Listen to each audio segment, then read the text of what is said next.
اگر توحید نہیں تو انسان تو ہے، لیکن وہ 4 پیر والے جانور سے اللہ نے فرمایا بڑا جانور ہے یہ، اولئک کالانعام بل ھم اضل۔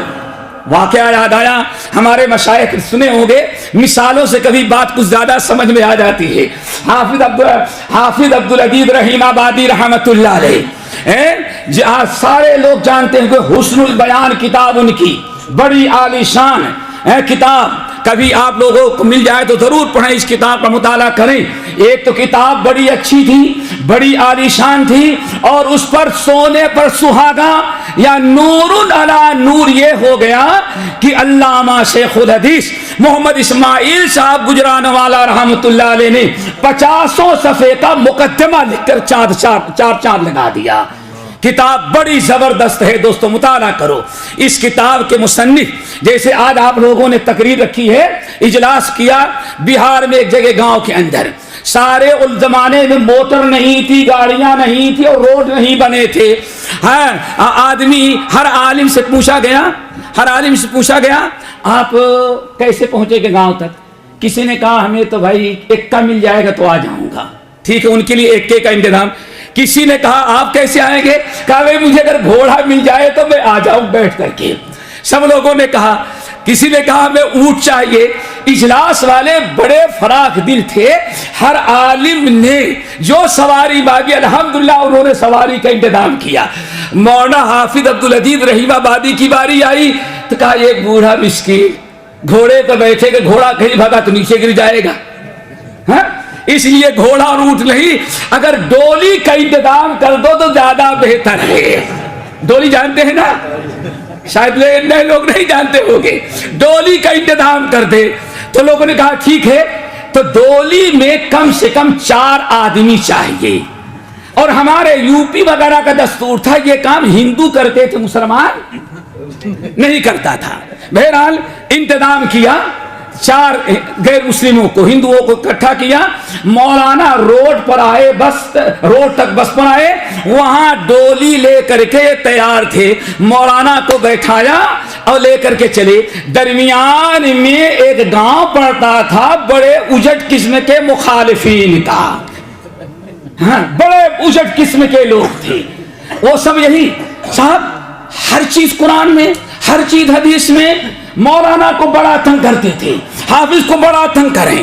بھائی لاؤڈ اسپیکر میں آپ تقریر کر رہے ہیں، تم کتاب و سنت پر عمل کرتے ہو تو بتاؤ کہ لاؤڈ اسپیکر کہاں کتاب قرآن و حدیث میں آیا ہوا ہے؟ اس قسم کے بڑے سوالات کرتے تھے۔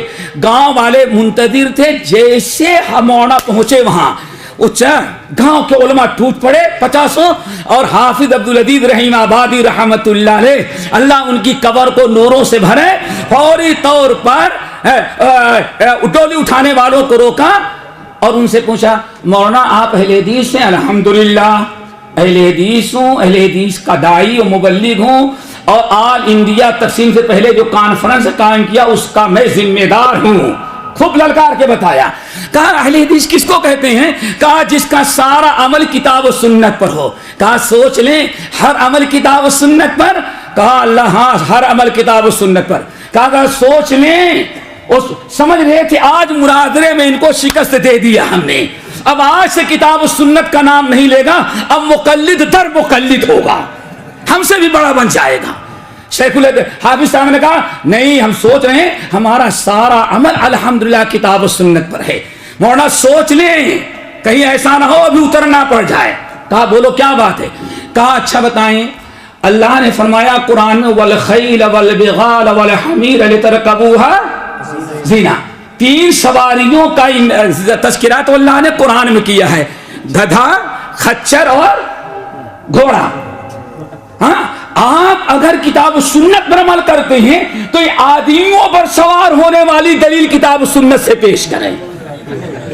ہاں ڈولی اٹھانے والے کون تھے؟ انسان ہیں۔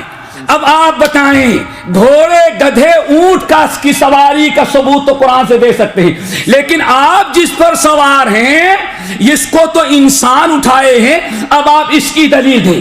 اٹھ جوش میں آ گئے بوڑھے، کہا اللہ کی قسم اس کی دلیل بھی ہمارے پاس قرآن سے ہے۔ اللہ اکبر۔ مولویوں نے کہا وہ کیسے؟ کہا یہ ہندو ہیں کہ مسلمان، مومن ہیں کہ غیر مومن؟ کہا یہ تو بت پرست ہیں۔ کہا اللہ نے فرمایا اولئک کالانعام بل ھم اضل۔ ارے ہندو تو جانور سے بھی بدتر ہے۔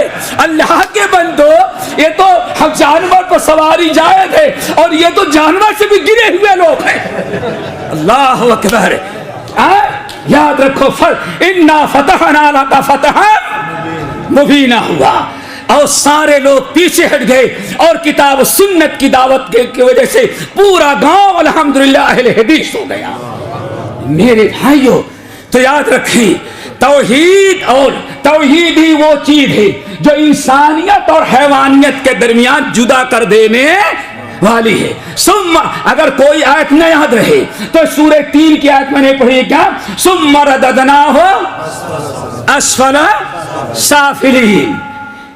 ایمان اگر توحید ہے جبھی انسان اس خسارے سے نکل پاتا ہے۔ اللہ تعالیٰ سب کو ایمان صحیح توحید نصیب فرمائے۔